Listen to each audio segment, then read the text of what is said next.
So welcome back guys, आप सभी लोगों का बहुत बहुत स्वागत है इस पार्ट 4 में। दोस्तों, इस चैप्टर के रिगार्डिंग हमने 3 पार्ट करे हुए हैं और अकॉर्डिंग टू न्यू सिलेबस ये 4th चैप्टर है। और जैसा कि आपको पता है कि 4th पार्ट हम डिस्कस करने जा रहे हैं।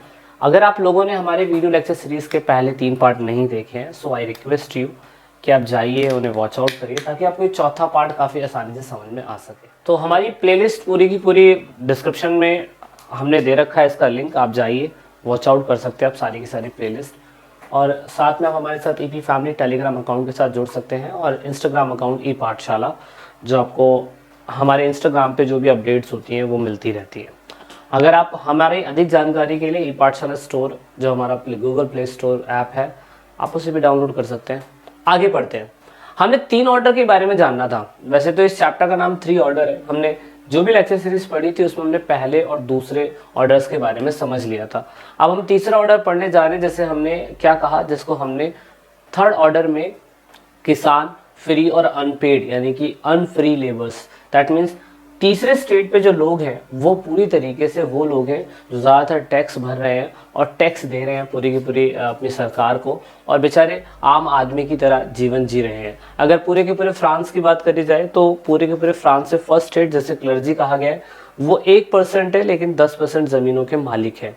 सेकेंड स्टेट के लोग जो नोबल्स हैं वो 2% है, लेकिन 25% ज़मीन के मालिक हैं। सबसे ज़्यादा इंपॉर्टेंट आपने ये समझना है कि जनसंख्या में कम है, लेकिन देखो कितनी सारा ज़मीन इनके पास है। जनसंख्या में 2% है, लेकिन 25% ज़मीन के ये लोग मालिक हैं। अब जनसंख्या में ये लोग 97% है, लेकिन ज़मीनों के मालिक सिर्फ और सिर्फ ये लोग 65% लोग ही हैं। अब इसमें कौन कौन है? मिडिल क्लास है, किसान है और सिटी वर्कर है, और भी लोग इसके अंदर इंक्लूडेड हमें देखने को मिलते हैं। अब हम इन लोगों के बारे में स्टडी करने जा रहे हैं कि इनकी लाइफस्टाइल कैसी थी, ये लोग कैसे जीते थे, इनको क्या क्या दिक्कतों का सामना करना पड़ता था, वगैरह वगैरह। अब 3rd स्टेट के अंदर अगर हम बात करें तो 3rd स्टेट के अंदर the free peasant were those who had own land but work as a tenant of the land. That means एक ऐसे लोग जिनके पास अपनी खुद की ज़मीनें तो होती थी, लेकिन किराएदार के रूप में वो लोग काम करते थे। मतलब जो भी एग्रीकल्चर का हिस्सा होता है उसमें से कुछ परसेंटेज हिस्सा जो है उन्हें राजा को और चर्च को देना पड़ता है।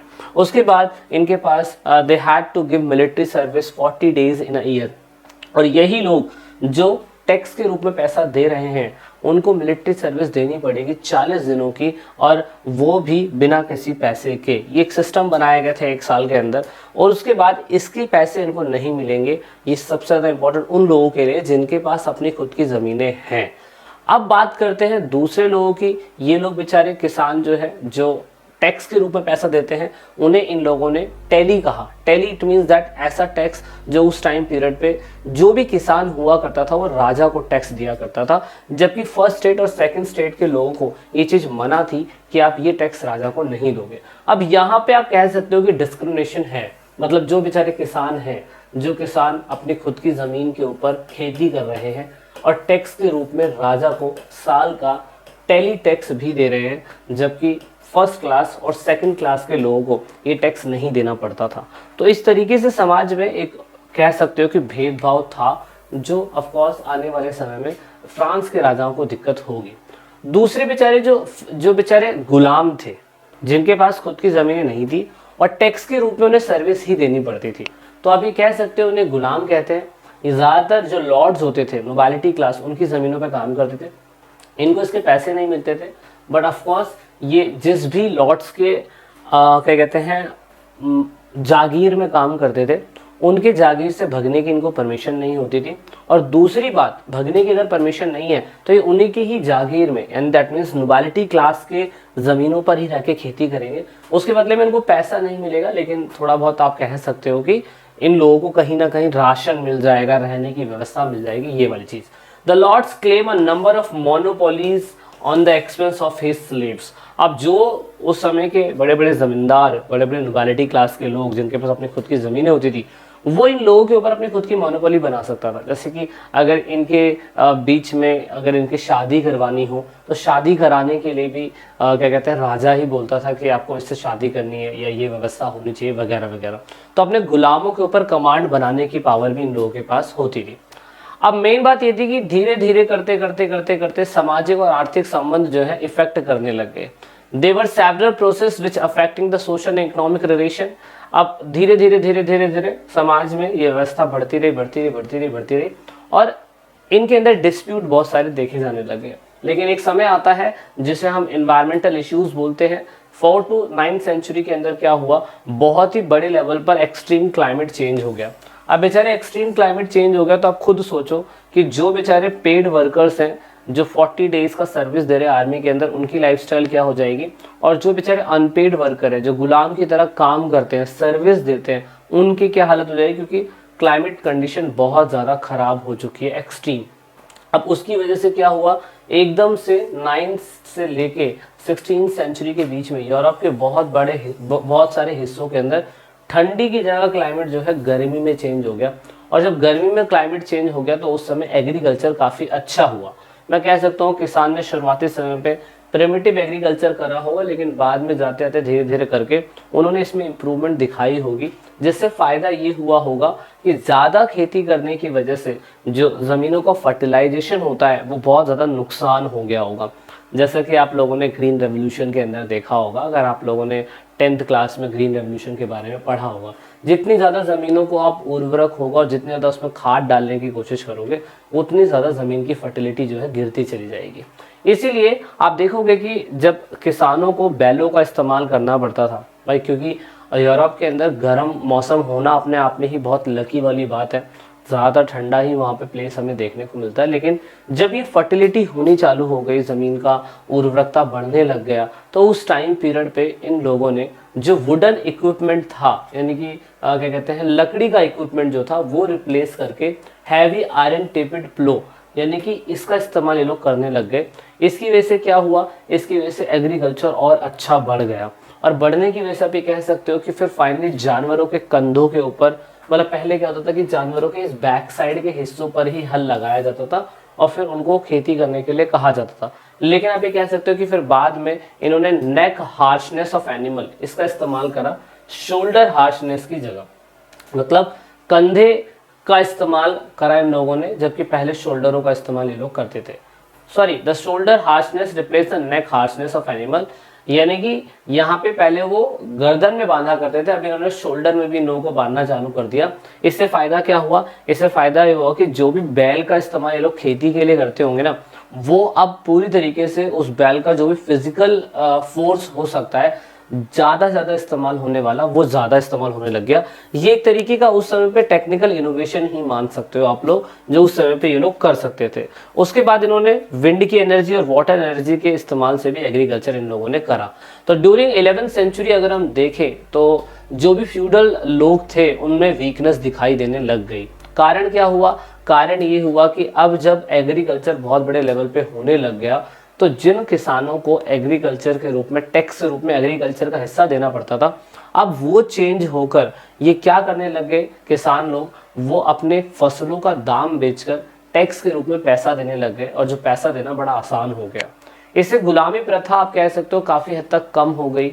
जो नोबिलिटी क्लास है वो किसानों के ऊपर कंट्रोल सही तरीके से नहीं बना पाई, क्योंकि 9th सेंचुरी से लेकर 16th सेंचुरी के बीच में एग्रीकल्चर इनोवेशन इतना ज़्यादा अच्छा हुआ, जिसकी वजह से फर्टिलिटी भी बढ़ी और लोगों ने टेक्निकल इनोवेशन की वजह से उस चीज़ को, मतलब टेक्निकल इनोवेशन पे उस चीज़ों को बढ़ाना चालू करा।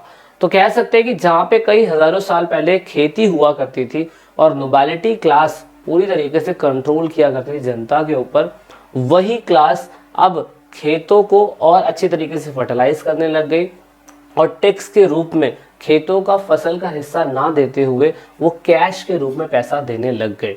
इससे समाज में एक नया वर्ग बढ़ता है और उसे 4th ऑर्डर कहते हैं, यानी कि टाउन और टाउनशिप पीपल, यानी कि नगर और नगर में रहने वाले लोग, जो कभी गांव का हिस्सा होता था वो नगरों में कन्वर्ट हो गया और इसीलिए 4th ऑर्डर सामने आया। अब ये 4th ऑर्डर क्या है, देखो 3rd ऑर्डर के अंदर हमने किसान देखा, 3rd ऑर्डर के अंदर हमने गुलाम देखा, 3rd ऑर्डर के अंदर हमने सिटी वर्कर्स देखे, 3rd ऑर्डर के अंदर हमने फैक्ट्री में काम करने वाले मजदूर देखे। ये सारे लोग देखे जो बेचारे टैक्स के बोझ तले दबे हुए थे और कैश उनके पास था नहीं, फसलों का हिस्सा उन्हें टैक्स के रूप में देना पड़ता था, और जो किसान बेचारा गुलाम है वो उनके ही खेतों में जाके काम करता था और सर्विस देता था। लेकिन अब नॉर्मल क्या हुआ, अब नॉर्मल ये हुआ कि जो किसान के पास ज़मीन नहीं है वो नगर जब डेवलप होंगे तो नगरों के अंदर दूसरे काम भी कर सकता है। दूसरे काम करके वो राजा को टैक्स दे सकता है। जैसे आज की डेट में हम लोग, अगर हमारे पास जमीन नहीं है तो क्या हम टैक्स नहीं दे रहे राजा को? ऑफकोर्स हम लोग टैक्स के रूप में चीजें दे रहे हैं, वो पैसा ही तो हो गया। इसीलिए टाउन जैसे ही बनना चालू हुआ, वहां से मैं कह सकता हूँ नोबिलिटी क्लास और वीक होती चली गई। क्यों होती चली गई दोस्तों? कारण सिंपल सा है, जैसे ही कृषि में बहुत तेजी से डेवलपमेंट हुआ तो पॉपुलेशन बढ़ा, ट्रेड बढ़ा और टाउनशिप बढ़ी। पॉपुलेशन आप यूरोप के अंदर कह सकते हो कि 1000 समथिंग में 22 मिलियन थी, 12 समथिंग में 62 हो गई और 13 समथिंग के आते आते 73 मिलियंस लोग हो चुके थे पूरे के पूरे यूरोप के अंदर। अब जैसे ही पॉपुलेशन बढ़ती है तो जनसंख्या भी बढ़ती चली जाती है और खेती भी बढ़ती चली जाती है और नए कस्बे, नए शहर भी विकसित होते चले जाते हैं। जब नए शहर, नए सर्विस विकसित होते चले जाते हैं तो अब थर्ड स्टेट के लोग अपने कस्बों में सेवाएं देने लग गए और स्वामी को कर के रूप में पैसा देने लग गए। स्वामी इन द सेंस वो नोबिलिटी क्लास जो पैसा इकट्ठा करती है और फिर नोबिलिटी क्लास राजा को पैसा दे देती है। तो थर्ड क्लास का बंदा क्या करने लग गया? उसी टाउन्स के अंदर वो बंदा काम करने लग गया, सर्विस देने लग गया। अब वो कुछ भी हो सकती है, XYZ नॉर्मल से शॉप खोल लेना, डेयरी फार्मिंग कर लेना, नॉर्मल सा किसी भी चीज़ को बनाने का काम कर लेना। क्योंकि जब जैसे शहर बढ़ेंगे तो भाई ट्रेड तो बढ़ेगा बढ़ेगा, और जब बाहर के लोग इस कंट्री के अंदर ट्रेड करने के लिए आएंगे तो उनको बिजनेस तो मिलेगा मिलेगा। तो इस हिसाब से थर्ड लोगों ने पूरी तरीके से इस चीज को देखना चालू करा। और सबसे बुरी बात जो हमने यहाँ देखी वो ये है, क्या है? Many slaves craving to be free and run in the hide in the town, run away and hide in the town. इसका मतलब ये हुआ कि बहुत सारे गुलाम जो थे, जिनको टैक्स के रूप में पैसा देना चाहिए था, वो बेचारे अब शहरों में ही घूम रहे हैं, भाग रहे हैं और उनको ढूंढना बहुत मुश्किल था। और यही वो दौर था जिस टाइम पीरियड पे बाउंटी हंटर्स यानी कि पुलिस के रूप में चीजें शुरू हुई। बाउंटी हंटर्स का मतलब ये था कि जो टैक्स नहीं दिया करते थे उनके लिए एक ऑफिसर्स को अपॉइंट करा जाता था जो ऐसे लोगों को ढूंढेगा जो टैक्स पे नहीं कर रहे हैं और उनको सजा दिया करेगा। तो ये सिस्टम यहीं से चालू हुआ और इस तरीके से जो बेचारा गरीब किसान था अब वो स्मार्ट हो चुका है, समझदार हो चुका है और उसको पता है कि अब कैसे बेवकूफ बनाना है अपने राजा को। इसीलिए कस्बे में बहुत सारे दास, बहुत सारे लोग फ्री हो गए, बहुत सारे स्लेव जो है, जो अनस्किल्ड लेबर थे, वो फ्री होके घूमते थे, उनको ढूंढना बड़ा मुश्किल होता था और फिर वो टैक्स से बच जाते थे। लेकिन 14th सेंचुरी के अंदर फिर से क्राइसिस आया एक, और 14th सेंचुरी के अंदर क्राइसिस ये आया कि पूरी तरीके से मैं कह सकता हूँ सीजन में बदलाव आना चालू हो गया। सीजन में बदलाव आना चालू हुआ तो तूफान और समुद्री बाढ़ आई जिससे कृषि व्यवस्था नष्ट हो गई और जो सरकार को टैक्स के रूप में पैसा मिलता था वो भी बहुत कम हो गया। प्रॉब्लम क्या आई दोस्तों? आप देख सकते हो प्रॉब्लम यहाँ पे आई। सबसे पहले तो जो रिसोर्सेज थे वो हमारे क्या कहते हैं कम हो गए। कारण क्या था? सूखा पड़ जाना, अकाल पड़ जाना, अकाल पड़ गया था पूरा का पूरा। उसके बाद बिजनेस की वजह से जब एक प्लेस से दूसरे प्लेस पे कोई सामान आता था तो उस टाइम पीरियड पे जहाजों के थ्रू चूहे भी आ गए थे और चूहे आने की वजह से एक प्यूनिक ब्लैक डेथ नाम की बीमारी फैली जिसे काली मौत कहा गया और कई लाख लोग आपस में मारे गए। और मरने की वजह से क्योंकि मेडिसिन थी नहीं, इसलिए राजा के ऊपर सबसे ज्यादा इस चीज का गुस्सा फूटा, क्योंकि जहां पर 13 समथिंग के अंदर 73 मिलियन पॉपुलेशन हो गई थी, वो इस बीमारी होने की वजह से कई लाख लोग ऐसे ही मारे गए। और क्योंकि सूखा पड़ गया तो अकाल आ गया, अकाल आ गया तो बहुत सारे लोगों को एग्रीकल्चर से प्रोडक्शन नहीं मिला, तो फिर सरकार के ऊपर एक तरीके से प्रेशर बनने लग गया।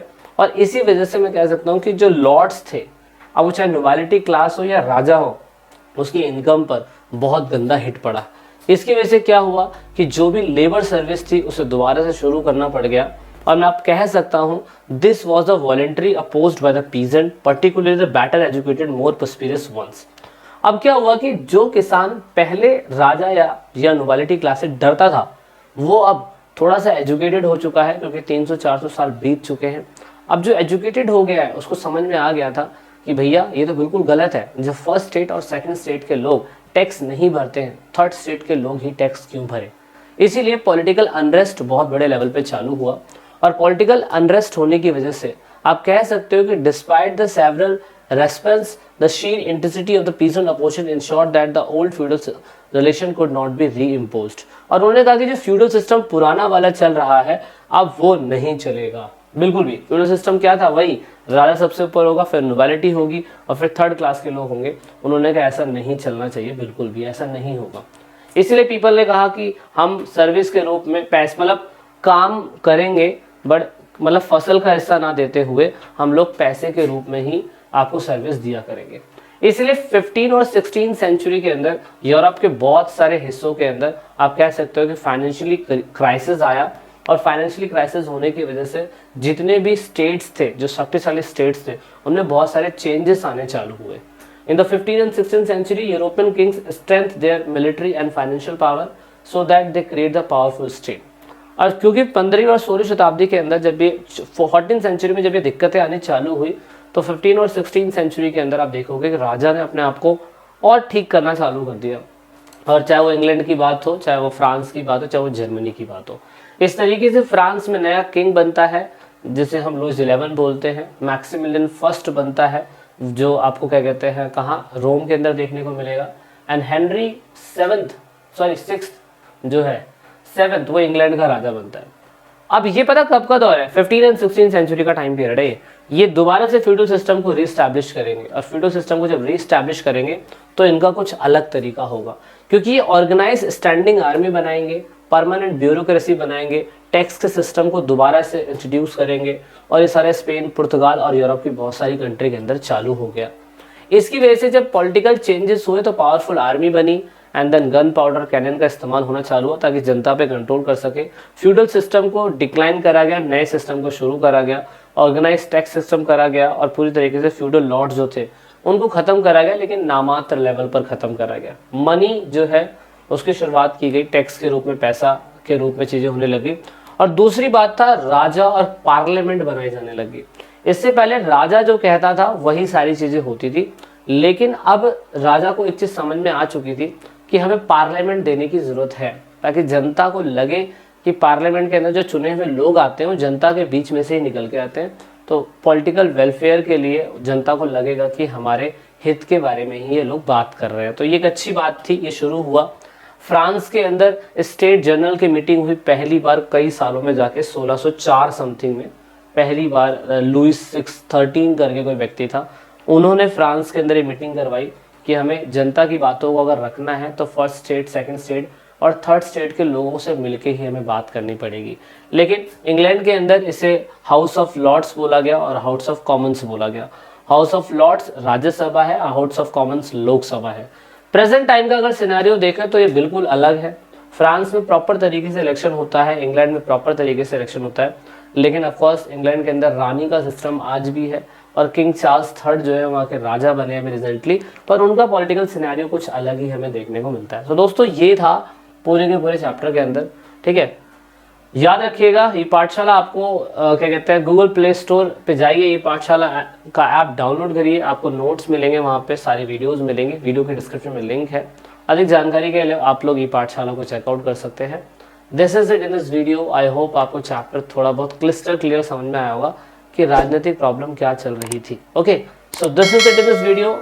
जय हिंद, जय भारत, वंदे मातरम, भारत माता की जय। मिलते हैं नेक्स्ट चैप्टर में।